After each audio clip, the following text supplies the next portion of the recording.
So I first designed the product, then I had to figure out how I was going to get money for it. I had to determine that people would not, financial capital in order to be able to build a company that could actually scale rapidly.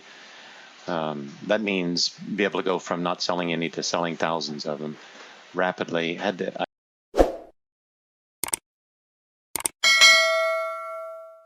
I had to go somewhere where I could build them and build a lot of them at a cost that would ultimately be affordable. And I ran a very successful Kickstarter campaign to get that done, proved the concept not only that it would sell, but that it would sell for a decent price. I decided I had to have them manufactured overseas. I developed the manufacturing for it. The company was set and ready to go. I had my first container load of products arrive in in February of 2020. That's a year ago now, a little over a year ago now.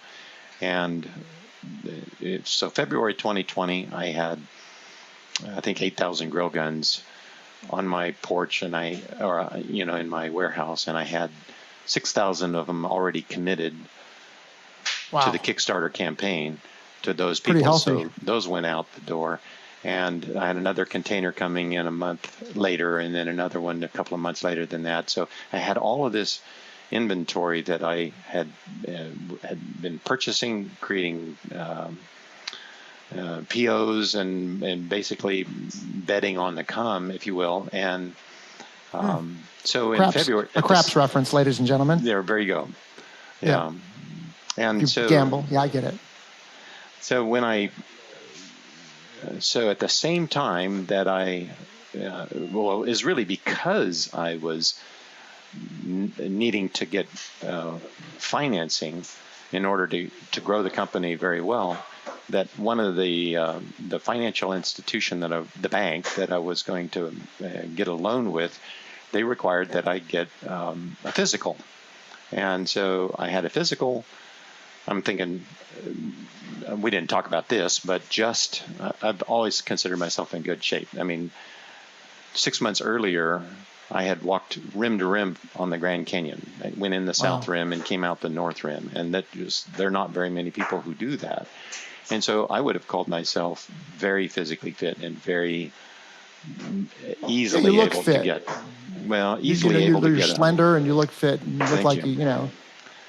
So I found I had high blood pressure, and so I'm thinking, okay, you can monitor high blood pressure, and take medicine for that. It's no wonder I have high blood pressure, because I've got, I'm working not 24/7, but around the clock as hard as I can building a company. So high blood pressure seems to take that in stride. But when I went to the doctor, he said, well, you're anything else wrong? And I said, well, no. I mean, old age, I'm having a little trouble at night, using the bathroom if I need to. And he said, well, let's do some blood work, just to see if there's any problems there. So the blood test came back a week later, and it said I had an elevated PSA. PSA is a prostate-specific antigen, which is a predictor It's an indicator that you may or may not have cancer. It's generally accepted that an elevated PSA, which you shouldn't have any of these antigens being issued from the prostate, because that's an indicator that there's cancer growing, and the antigen is a indicator of the aggressive nature of it. So I got the PSA test. The doctor had the PSA test, and he says, I'd like to send you to a urologist because you might have cancer. And so I'm thinking, I don't have time for cancer. I'm busy growing my business. I mean, you don't understand what's going on here, Doc. Right. I got a big thing. I don't have time for cancer. And I feel great, and I'm in great shape. So it's not a big deal.